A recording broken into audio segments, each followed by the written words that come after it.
So the numerical is your the following data refer to a single stage vapor compression system. And what are the refrigerant used? Ozone friendly R134A, condensing temperature 35 degree, evaporator temperature minus 10 degree, compressor RPM 2800, clearance volume, that is swept volume, is 0.3, swept volume, compressor clearance volume divided by swept volume ratio is given 0.3, and then swept volume is given 269.4 into 10 power minus 4 meter cube, and expansion index 1.12, then compression efficiency 0.8, and condensate subcooling 5 degree, subcooling of the condensate is taking place. Then find out capacity of the system TR, second power required, third COP, and fourth heat rejection to condenser में heat reject होता है ना, and fifth refrigeration efficiency. Property of the R134 is given. The property of 134A are given as below. Temperature minus 10 and 35, pressure correspondingly 2.014, it is given 8.807, 8.870. Then specific volume meter cube, it is 0.0994, and speed and specific enthalpy, liquid and vapor. Liquid enthalpy 186.7 and 249.1. Then vapor 292.4 and 417.6. Then specific entropy is given kilojoule per kg K. Liquid 0.9512 and 1.1680. Vapor 1.733 and 1.715. These are the given things. Then it is telling assume isentropic compression and suction vapor as dry saturated at the entrance to compressor. The specific heat of vapor refrigerant may be taken as 1.1 kilojoule per kg K, and for liquid refrigerant it is 1.458 kilojoule per kg K. Okay. Now we will attack the numerical. First thing we will see what are the given things. Given T2 dash is equal to T3 dash. First let us draw the TS and PS diagram. TS diagram you see 1 from 1, that is the saturated vapor, it is going up to 2 dash, then it is being superheated again, then it is desuperheated to 2 dash, it is going to the condenser at 3 dash, then it is subcooled from 3 dash to 3, and from 3 it is being expanded up to 4, from 4 it is the refrigerating effect.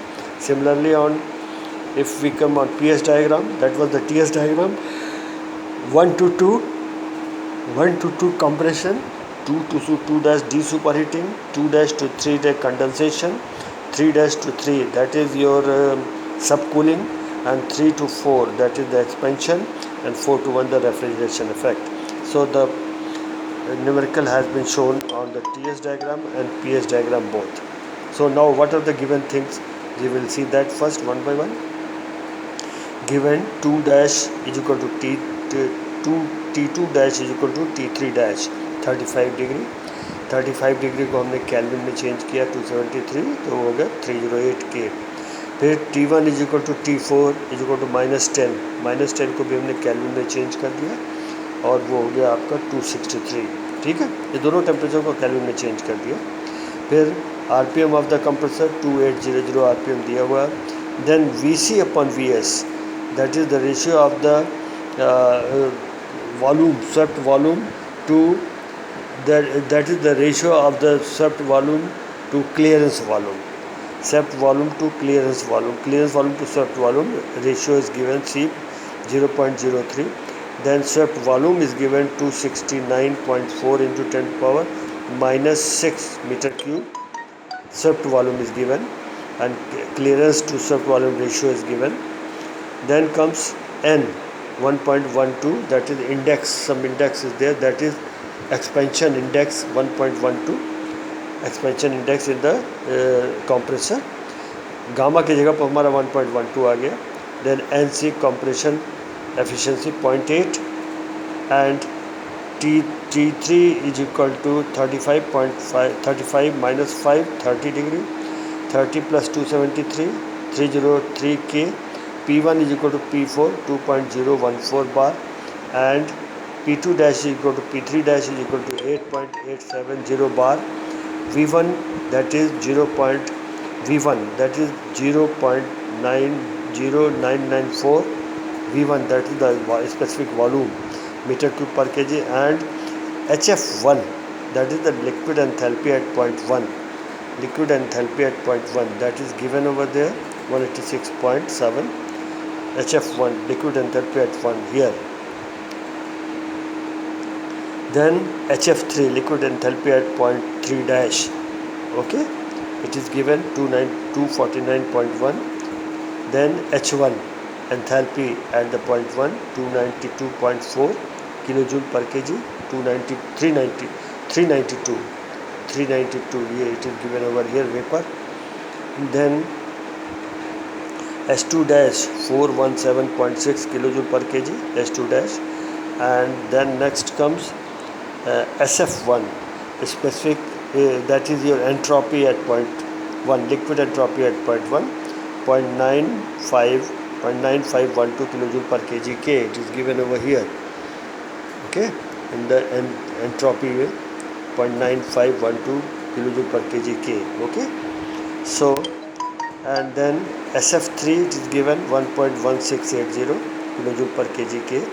Now S1 is equal to S2. See, S1 is equal to S2 because it is on the same straight line, 1.733 kilojoule per K, and S2 dash is equal to 1.715 kilojoule per K, ठीक है. Then we can say CPV, that is the vapor specific volume of the vapor 1.1 kilojoule per kg K, and CPVL liquid 1.458 kilojoule per K. Then from TS and PS diagram, though both the diagram have been shown over here, already I have explained you the diagram, temperature entropy, and from 1 to 2, then 2 to 2 dash, then 2 dash to 3, then 3 to 3 dash, 3 dash to 3, and then 3 to 4. Similarly on PS diagram, 1 to 2, 2 to 2 dash, so D superheating, 2 dash to 3 dash condensation, 3 dash to 3 that is subcooling, and from 3 to 4 expansion, and 4 to 1 evaporation, evaporation. Now we will solve the numerical. We will now try to solve the numerical. First of all, let us find the temperature of superheated vapor at 0.2 T2. We know that in entropy at 2 point, that is on the top, that is at the saturated superheating point, superheated, S2 is equal to S2 dash 2.3 CPV log T2 upon T2 dash. यहाँ पर सभी value हमको मालूम है, S2 हमको दिया हुआ है, और S2 डैश जो है हमारा सुपर हीटिंग जो कर रहे हैं, जो हम डी सुपर हीटिंग कर रहे हैं वो मालूम है हमको, 2.3 CPV वेपर का जो हमारा स्पेसिफिक हीट है 1.1 log T2 upon T2 dash की वैल्यू हमको मालूम है. सभी वैल्यू हमने लिख दिया. Log T2 upon T2 dash is equal to 1.733 minus 1.75 divided by 2.3 into 1.1. ये वैल्यू कैलकुलेट किया, इतना आया. तो यहाँ से हमको T2 की वैल्यू डायरेक्ट मिलेगी. T2 is equal to that is 1.0165 into 308 and that will be 313.08. Here it is taking antilog लेंगे तो ये तो नोन है यहाँ से निकालने के लिए वैल्यू इसकी, T2 की वैल्यू निकालने के लिए. ये लॉग में आया दिया है ना, लॉग के बाद एंटी लॉग लेना पड़ेगा कैलकुलेशन करने के लिए. That you must be knowing, all the student must be knowing about the log table. We know that enthalpy at 0.2. अब एंथैल्पी एट 0.2 क्या हो जाएगा, S2 is equal to S2 dash plus CPV, change in temperature T2 minus T2 dash. ठीक है, change in temperature that is T2 minus T2 dash. So S2 की value कितनी हो जाएगी, S2 हो जाएगा आपका 417.6 दिया हुआ है, और CPV मालूम है 1.1, चेंज इन टेम्परेचर मालूम है आपको। तो यहाँ से हमने निकाल लिया H2 की वैल्यू निकाल लिया, that is coming 423.2 kilo joule per kg। Next we will see and enthalpy of the liquid refrigerant at 0.3 पर लिक्विड रेफ्रिजरेंट की एफिशिएंसी वो एंथैल्पी क्या होगी, क्योंकि वो सुपर कूलिंग किया जा रहा है उसको, तो HF3 equal to HF3 dash minus CPL T3 minus T3 dash minus T3 minus CPL, मतलब उसको सब कूलिंग किया जा रहा है 5 डिग्री से, इसलिए माइनस में हो गया यहाँ पर। HF3 की वैल्यू मालूम है, HF3 डैश की वैल्यू मालूम है, माइनस CPL की वैल्यू भी मालूम है आपको, एंड दैट इज़ 1.458, और T3 डैश माइनस T3 ये वैल्यू निकल गया। तो हमने कैलकुलेट करके निकाल लिया 241.81 किलो जूल पर kg। तो इस तरह से हमको HF3 भी मिल गया। Now we know that volumetric efficiency of the compressor, ये फार्मूला बेटा इंपॉर्टेंट होता है वॉल्यूमेट्रिक एफिशिएंसी कंप्रेसर का, that everybody should know that formula. Compressor volumetric efficiency, that is your efficiency of the compressor, volumetric efficiency, that is given by 1 plus C minus C P2 upon P1 divided by 1 upon N। N तुमको value दिया हुआ है वहाँ पे, N की value 1.12। यहाँ से हमने एफिशिएंसी निकाल के कैलकुलेट कर लिया, वो हमारा आ गया 0.917। Now mg, that is the mass of the flow rate of the refrigerant in kg per minute, that is given by, we know that the piston displacement per minute is swept volume into RPM। swept volume हमने मालूम है, हमको दिया हुआ 269.4 Newton पर -6 swept volume हो गया। RPM हमको नोन है, तो ये वैल्यू हमने निकाल लिया मीटर क्यूब पर मिनट में, and that is your display, that is your mass of the refrigerant, rate of refrigerant flow। Now next we also know that piston displacement per minute दिया हुआ है mr into v1 into 1 upon efficiency of the volume। mr की value हमको नहीं मालूम है, mr की value हमको नहीं मालूम है। then we have got v1 मालूम है हमको, 1/9 एफिशिएंसी मालूम है, तो ये हमारा आ गया MR के टर्म में हमारा आ गया 0.1084। Now equating 1 and 2, equating 1 and 2 equation हमारे पास जो आए हैं, ये हमारा इक्वेशन नंबर 2 है, और उसके पहले इक्वेशन नंबर 1, दोनों को इक्वेट किया तो हमारा MR की वैल्यू कैलकुलेट करके निकल गई।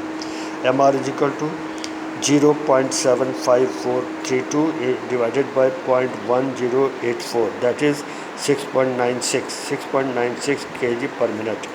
ठीक है, अब उसके बाद capacity of the system, we know that refrigerating effect per minute is given by MR H1 minus HF1, and that is 6.96, 392.4 minus 241.81, इससे हमने निकाल लिया 1048 किलो जूल।